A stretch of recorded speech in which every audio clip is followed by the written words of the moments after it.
This is Metal Mike, and it's time to let it rock with a top 10 Bon Jovi list. Check it out. Ryan, welcome to the Metalcast. How you doing, brother? I'm great. How are you? I'm doing great, man. I'm excited. We're going to do a Bon Jovi episode, a Metalcast first. I know. Another long time coming, huh? Yes, no doubt. Before we jump in, I just wanted to let everybody know I finally got the audiobook done. It's out there. There's not a lot of Bon Jovi in it, so just be aware of that. If you're here for the Jovi, there's no Jovi in the audiobook. But A Hair Metal Journey is on Audible. You can get it through Amazon, so please check it out. Oh, yeah. It's a great book. Got to do it. Thanks, man. And you get to hear it read by yours truly. So, I mean, geez, that's priceless right there. Totally. All right, man, before we jump in, we got to talk about the documentary. Thank You, Good Night, the Bon Jovi story. What did you think of it? I got to admit, I really liked it, and it made my appreciation grow extremely. There are parts I'd love to talk about, but, you know, I've said some shit regarding John Bon Jovi as of late. You know, stuff like he sounds terrible and blah, blah, blah. And I believe my exact words was, he sounds like he's got a mouthful of peanut butter and a sinus infection. Yes, I feel terrible that I said that because he's had health issues and it is his dream and drive, and so it's totally my mistake for jumping on that shit talk bandwagon. But and I really do admire his passion for sure. I also said I didn't want to ever really hear "Living on a Prayer" again, but I put myself in check and put myself in the position of hearing the tape for the first time, and you just really can't deny that song.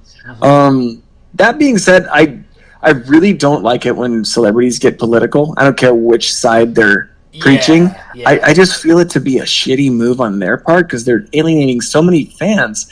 So I didn't like the latter years and the end of the documentary for that reason. Right. But by the end of it, I was a little bit sick of the rah-rah John Bon Jovi, more of like the rah-rah quarterback stuff. But I definitely had a deep appreciation for revisiting the first 5 or 6 years of their career. And then after that, it's fairly sporadic. But, you know, for the most part, it totally did what it's supposed to do and got me really re-engaged and really appreciative of the music that came out in those first few albums. Yeah, I really enjoyed it. Me and my wife watched it, and you kind of get sucked into it like just any other series you would watch on Netflix or whatever. You're like, oh, let's put on the Bon Jovi thing. Let's see what's next. But the only thing that kind of wore on me a little bit, I appreciated that he focused on, you know, letting everybody know that he had vocal issues, but it became such a major focus of the whole documentary. It's like, I get it, you got vocal issues, but it kept going back to that and going back to that. I think maybe a little less of that, and maybe a little bit more of the Rare stuff. I really enjoyed like seeing the Rare clips, hearing some of the Rare audio,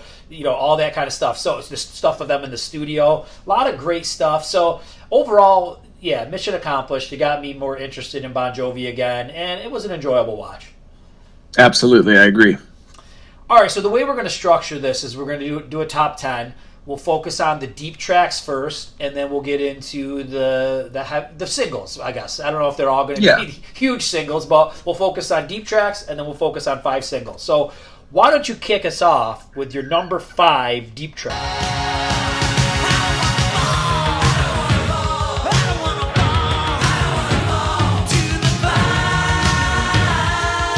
Okay, well, I got To the Fire from 7/800 Degrees Fahrenheit from 1985. Okay. So this is a very odd pick, I know. It's got that really trippy intro, very different, but for some reason it's always done it for me. I think it was on like a compilation one year, way back in the early stages of my Bon Jovi love, and I fell for it. But there's enough cool weirdness with Jovi's early vocals making it a standout for me on that album, and it kind of like... It kind of pulls out of the weirdness on the bridge and then returns right back to it in the chorus. But it works, and it's a sign of the kind of 1985, 7,800 degrees confusion and rush job that they kind of touched upon in the documentary. They don't love that album, but for such an odd song, I like it. Man, I'm glad you picked this because for the life of me, I can't think how this song goes. Like if I had to sing you this song, I couldn't do it. Like I'm familiar with this album, But it is probably Of one course. of my. I mean, well, okay, some of the newer ones I really don't care for, but you know, like this album is hit or miss. Like I like a lot of the songs a lot, and then other songs could be like I'd be hearing them for the first time. So I think this song I got to go back. Maybe when I listen, it'll be like, oh yeah, I know that song, but right now I can't think how that song goes. Yeah, once you hear it, you'll be like, why the hell did you pick this one? Because Right. and it's towards the end, and it's very odd. It's a lot of keyboard and a lot of odd sound effects. Okay. So you'll wonder why I chose it, but maybe you'll get it. It's a lot like Give Me an Inch off of Hurricanes Over the Edge. It's okay. just like, Gotcha. ooh, this is weird, but I like it for some weird reason. Nice. So there you go. All right, my number 5. Could I teach you what's right? Could I tell you stories, maybe tuck you in and kiss you sweet goodnight? I gotta go with If I Was Your Mother. You and I have been talking about this one recently from '92, Keep the Faith. Mm-hmm. It's a great riff, man, and it's pretty heavy for Keep the Faith because at this point they're trying to dial it down a little bit. It's got a huge chorus, really big catchy hook in there in the chorus. It's kind of a forgotten gem, man. I dig it. Yep, this is. I definitely am going to talk about this album. I didn't choose this song, but man, this album's another one making a comeback in my world. I love it. Yeah, you know, a lot of great songwriting. You can disagree with some of the musical directions they want, maybe disagree with some of the haircuts, but they're great songwriters in the context of what they're shooting for. They always write great songs. Yeah, man. My next two are from Keep the Faith, so I'm right there with you. Sweet. All right. Well, let's hear number 4. Keep that.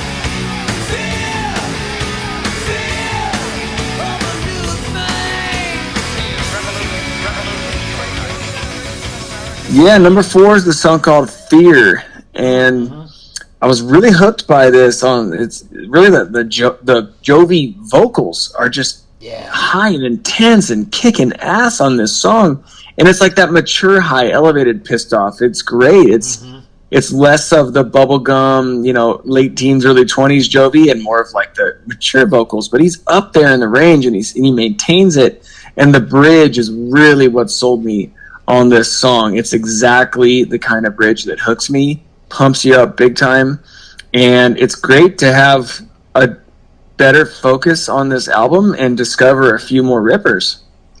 Yeah, this is a good song, and I totally like where you're going with the vocals because I was thinking the same thing. He even mentions this in the documentary that he got vocal lessons as he went on in his career, and I think this is probably the period where he was getting them because he does sound a lot better. I personally think his voice peaks on These Days. I think that album, like when you listen to the way he's singing, he sings really well on that album. And then unfortunately, Absolutely. His voice started to fall off, in the more recent times. But I'm with you. His voice between Keep the Faith and These Days is prime. Totally. All right, my number 4, Deep Trash.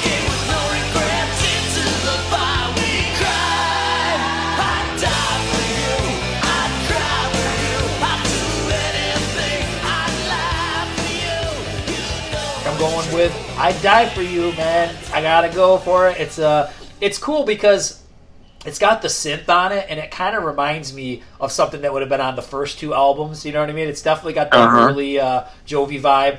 It's so 80s, but I do feel this is when the metal Springsteen is starting to come in. I don't know if people know it. And it makes a lot of sense when you watch. I didn't realize how close-knit that whole community was, where he was going to see them, and and Springsteen would pop up on stage with his early cover band. Like, I didn't know any of that stuff. So I guess it makes sense because it's like it's in his blood, But I do think when you get to this album, and especially on New Jersey, the metal Springsteen thing is really popping. But it's got great melodies. It's a real catchy chorus, and it's off a Monster album, and that's what I got. Yeah, I totally agree, and I was going to kind of touch on the New Jersey thing. I might as well now. I didn't put a single New Jersey song on this entire list, and it's very funny that you said that, the metal Springsteen. That's exactly what I wrote down. Yep. It's a lot of that metal Springsteen stuff, and I think they went there big time in '88 with New Jersey, Yep.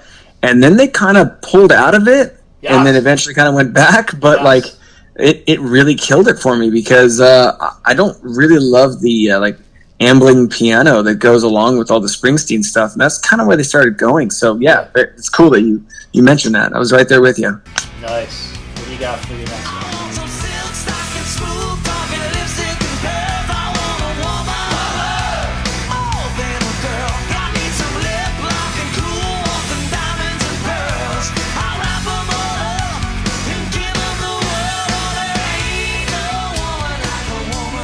Cool, so I got Woman in Love off Keep the Faith.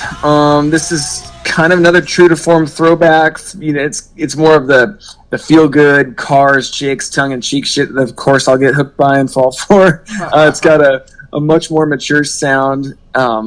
Definitely it could have easily been like on the album by 21 Guns that I've talked about before. It sounds very similar to that era to me. So it could have very well been on like a very melodic rock, maybe with the debut in 1991 on that 21 Guns album, something like that. So to me, they kind of took like a step back in terms of their mature lyrics and whatnot. Just said, screw it, we're going full tongue in cheek. Yeah. But it worked really well.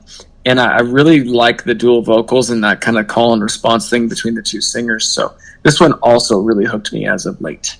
Yeah, no, that is a great track. And like I can pretty much deal with just about everything that's on Keep the Faith. Some people don't like it, but I'm into it.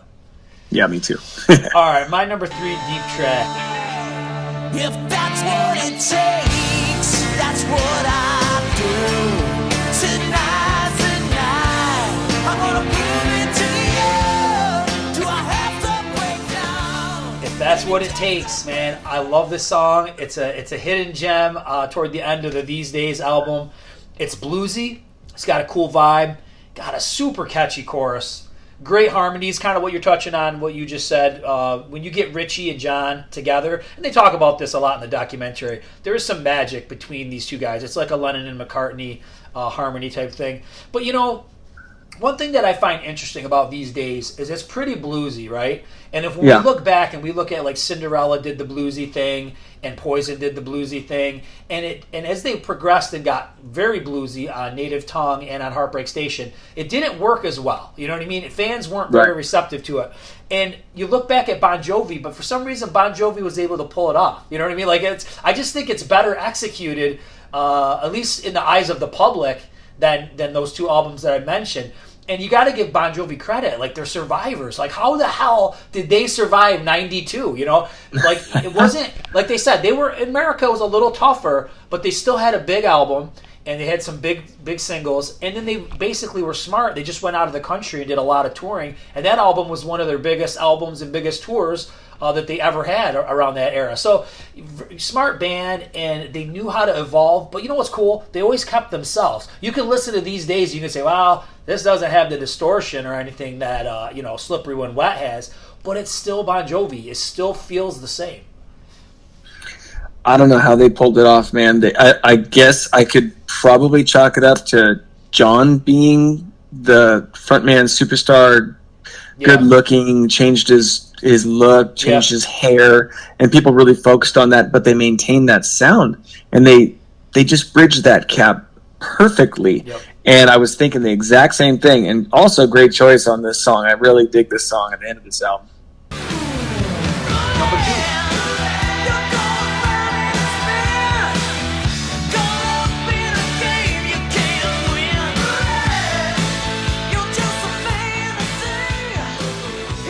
2. Number 2, got the song called Roulette off the self-titled 84 album. I could have did a whole list of songs off of it. I could have did almost this whole album as my whole list, because I do love all these songs. I tried to be diplomatic, though, and use, other albums. But Yeah, totally. No, this is great. This is another metalish song by the boys. True early Jovi vocals, very signature sound he had. Really cool chorus, but these songs don't necessarily... I was thinking about it. They don't necessarily set them apart from the rest of the 80s pack. No. They could very well have, they were good, but like Black and Blue, Rat, Keel, etc. They had more standout songs on their first album than I think Bon Jovi did on their first album. Yep. And so I'm not sure, again, it was like his connections, his looks. They got put up on a major tour right away, that kind of thing. I wonder where the standout came, but there was a lot of bands coming out of that at that time, and it was great. This first album was great by them, but I don't know if it was like a Black and Blue, Rat Keel, like that great. So anyway, I was trying to figure out what the standout was. Yeah, I love this album, and and I think you kind of discovered it a little late. I discovered it kind of late. I think even Mitch LaFon had a post the other day, and he was saying that he discovered this album kind of late. So I think a lot of people got into Bon Jovi realistically at Slippery When Wet. Maybe you went back to 7800, but you were scared to go to the debut for some reason. So a lot of people got into that years later. But man, I do love the debut, and my number 2 is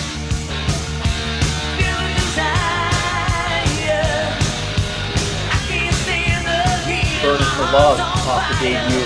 And the cool thing about this one, man, is the verse melody. I'm a big melody guy, and I love the melody. It's like a I'm not sure if it's ascending or descending, but it moves around a lot. And as Bon Jovi got going, they didn't move a lot around that much with the melodies. A lot of it's like that Springsteen talking thing, and there's not like a really fluid melody. But this has it, and it's a catchy chorus and great guitar work. That's what you go through all these songs, but there's some real catchy guitar on this song, and I feel like Richie's is so good. You know what I mean? I'm not gonna I'm not gonna forget to mention him, because when you go back, and I was listening to a lot of Bon Jovi today, and just every song, like tasteful licks, proficient stuff. It's just great. And then the dude can sing. He probably, in range wise, he's probably better than John. But John just has that pretty much voice that sells it. So it's just a total package.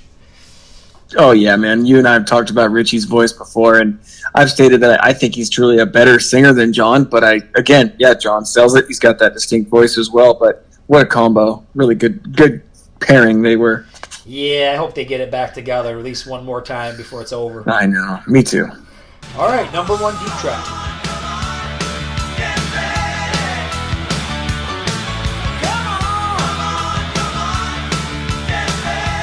Yep. So I got from the 1984 self-titled "Get Ready." Yeah. Yeah. So it's the last song on the album. Definitely an 80s metal guitar riff song. Yeah. I had talked to you about it a while back, saying how much it reminded me of Loudness. Loudness ripped this off majorly. Down at the top of the city. I Let It Go. They totally ripped off this song. Yeah. Exactly. It's that mid-verse riff build-up, and it's like, exactly, but dude, it works, whatever. But you got a little bit of the sprinkles of the David Bryan in there too, and there kind of has to be, but it's very tastefully placed. The keyboard is great in this song, but yeah, this is early Bon Jovi at its finest. Yeah, I mean, I can't dispute anything off that debut. I love every song. But my number 1, man.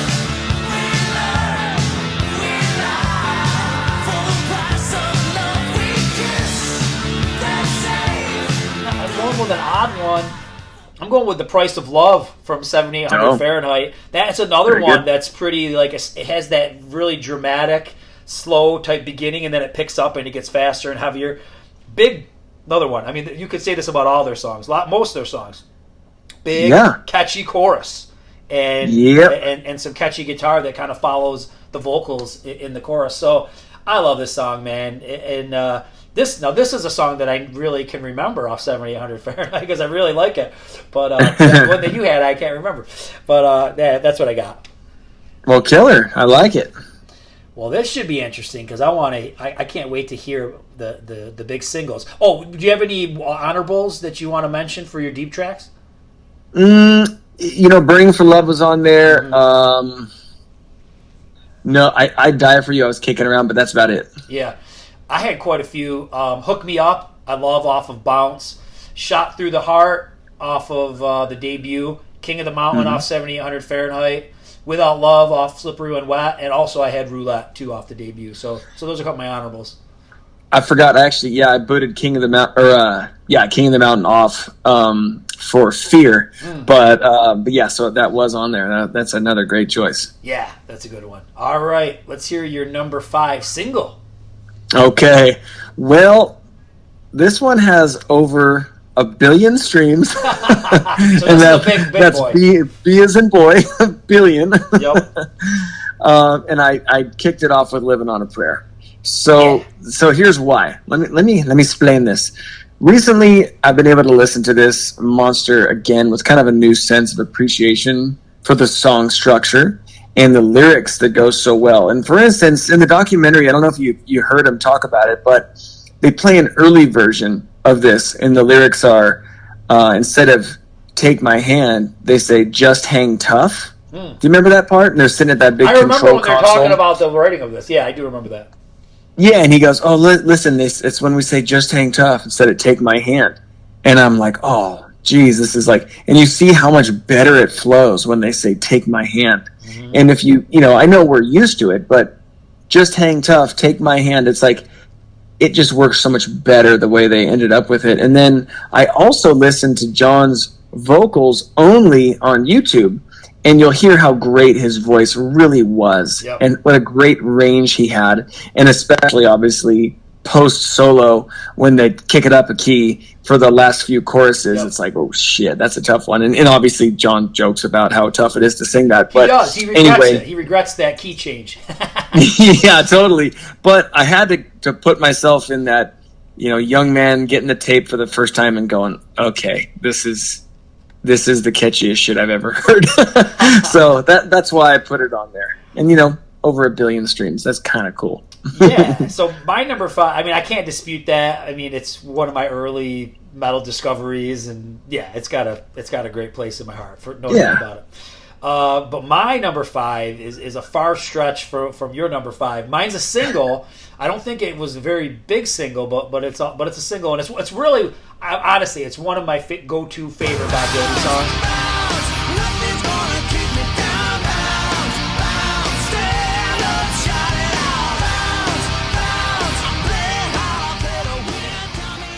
And it's the song "Bounce" off the album "Bounce." Man, I really, this was a single, maybe like in some foreign country or something, but I believe it was released, and I love it, man. It wasn't a huge hit, like we said, but it's kind of a rewrite of "It's My Life." So I think they were really drinking the Kool-Aid of "It's My Life" because that was a big hit for them, and they kind of came back from it.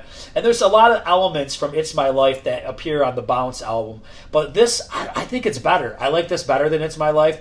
The pre-chorus is so cool, and the chorus is just so catchy. And I feel like Bon Jovi has their balls back on this album. There's a lot of distorted guitar, crunchy riffs. So Bounce is definitely an album that I really enjoy. And I love the part where they go, "Me, I just don't give a fuck." So they don't say it, and then they go, "Bounce, bounce, nothing's gonna keep me down." It's just like that huge chorus that they're known for from their earlier stuff. So I really feel like they channeled their roots on the Bounce album, and I think Bounce is a great representation of that. So, yeah, dude, that's a good song. I kind of gave up after the "It's My Life." What was that album called? I can't remember. Crush. Crush. I kind of gave up, and then you're right. This kind of brought me back a little bit. So, yeah, good choice. I like this song a lot. Okay, what's your number 4 hit? Okay, well, I'm going to throw a ballad at you.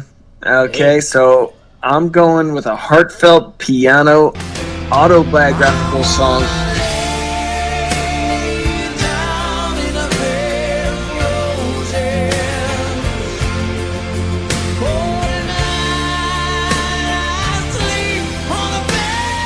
Called "Bed of Roses" from Keep the Faith. Nice. So, I put a ballad on here because it wasn't that there were so many to choose from, and I felt the need to. I felt like this song stands out so damn much. It's so catchy.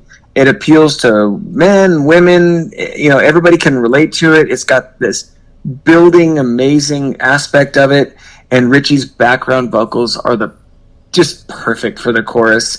So it was between this and "Always," but this one. So I really can't get sick of this song. It's quite the ballad. It is a great ballad. And I mean, honestly, they've got a shitload of good ballads. They really do. Totally. And they're kind of like the masters of them. And I really think Keep the Faith has some super strong singles. Between this, In These Arms, Keep the Faith, Sleep When I'm Dead. It's good shit, man. Oh, yeah. All right. This shouldn't surprise anyone by what I was saying on the deep tracks, but my number 4. These days The stars ain't out of reach. These days, there ain't a light on the streets.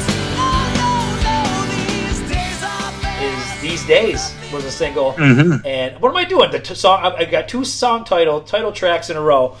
This is just a really well-written, heartfelt song. I think it was a while back. I had to do some painting in my house, and my playlist was on, and this came on, and I just sat and I listened to the lyrics and the delivery and everything, and I was just like, a good song is a good song. Like I said, it doesn't matter that Bon Jovi toned it down a little bit. There's still great songwriters that touch into, like, the humanity of people, telling stories about people. He pops into other people's lives. He's not even telling his story. He's telling somebody else's story, and it sounds so believable. You know what I mean? Is this just a friggin'... He's really good at what he does, man. And it is catchy.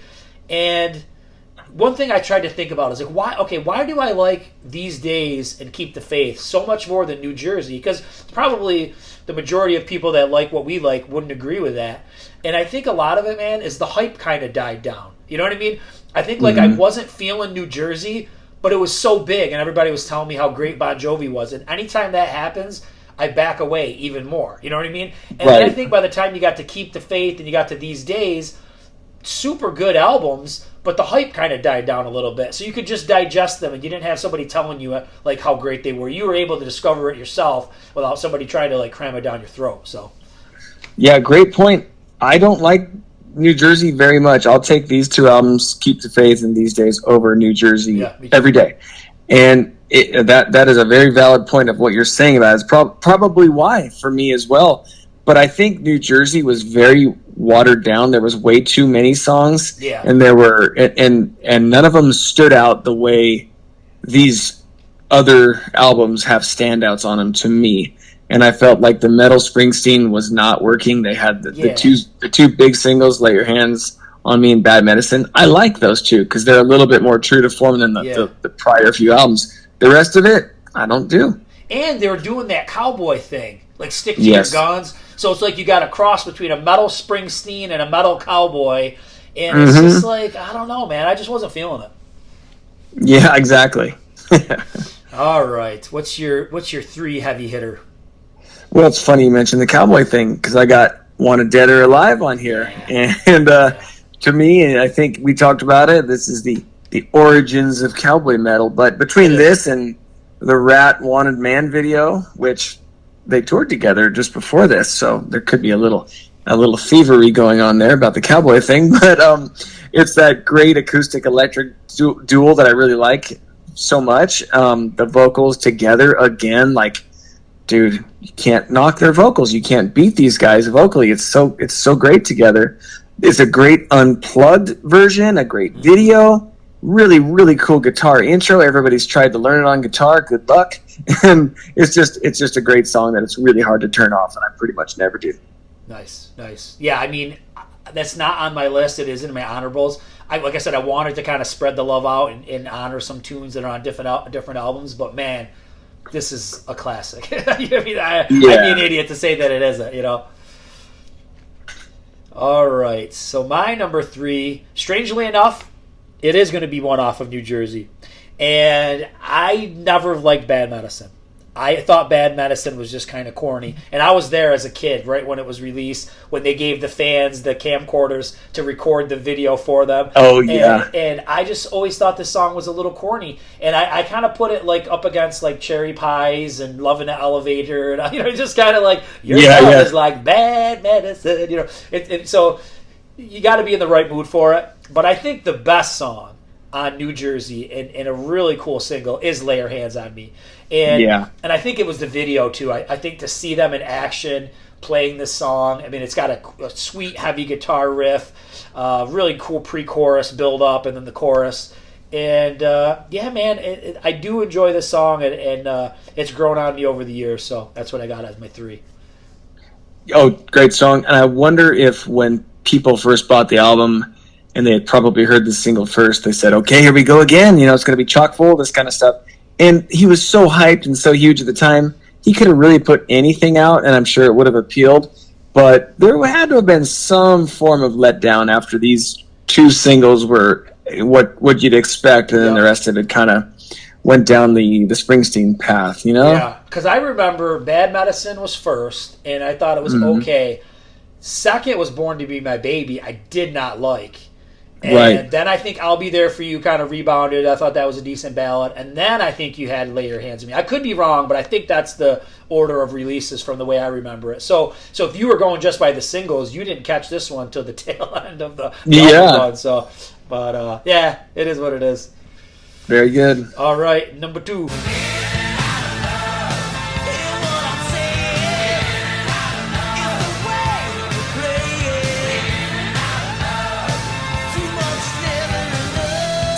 All right, here's where I got In and Out of Love from 1985. Yep. And this is, again, early Jovi, before the maturity bug bit them, and pure tongue-in-cheek stuff. Very silly, but awesome music video, where all the early Bon Jovi look was in effect with the hair, and that's kind of where like the famous Bon Jovi hair began in this era, when all the people were asking their barbers to do the Bon Jovi haircut. and the look.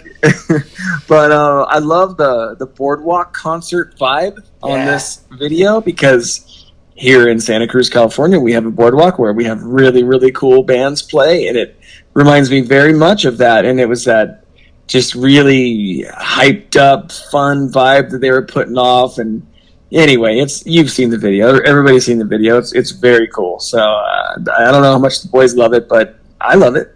Yeah, this is a great song, man. I almost put it on my list, but it's definitely in my honorables. But I have a song, number 2, from this same album.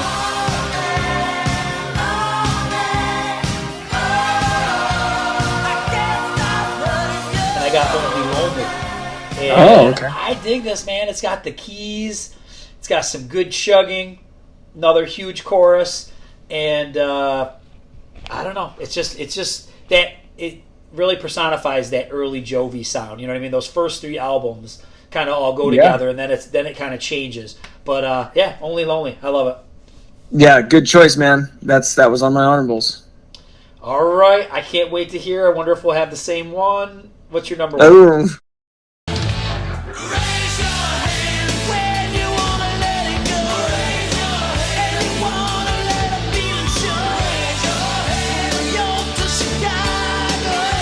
I wonder, but Raise Your Hands. Oh, wow. Okay. Yeah. Wow. So you surprised obviously, me with that one. it wasn't a major single, but I mean, it was on the Spaceballs movie soundtrack, so it's huge. But I've always loved this song. It's always been a favorite of mine. Great guitar intro. Vintage early Jovi lyrics, that very distinct pronunciation that he does. Humongous chorus. Yep. Just all around upbeat, happy, catchy, big Bon Jovi the way I like it. And it kicked off side 2 of the album, and that's probably why I'm still hooked on it, because when I had a tape deck, and this was the first rendition of this album that I had was a tape, I was always really looking forward to side 2, and this kicked it off, and I always thought, this is the Bon Jovi that I know and love, and the way he sounds and the way he pronounces his words and everything. So it's always had a big time place in my heart, and I still love it, and I still crank it. Nice. I mean, Slippery When Wet, you can't go wrong with pretty much anything on there. And I also have a song from there as my number 1. It's probably one of the most cliche Bon Jovi songs that there ever was.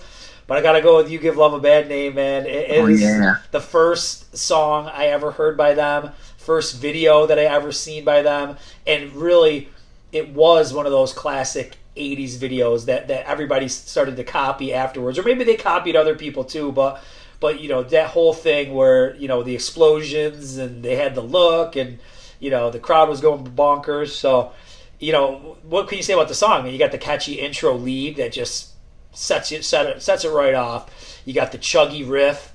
You got the classic John, you know, singing during the verse. And then you've got your huge pre-chorus and you got your extra huge chorus, courtesy of Mr. Desmond Child. So, a song that we all probably get sick of, just like Living on a Prayer and Wanted Dead or Alive. But if you really go back to the way, your early ears of when you first heard it, it's some quality shit, man. It didn't sell a gajillion copies because it's crap. You know what I mean? It's good stuff. Oh, totally, dude.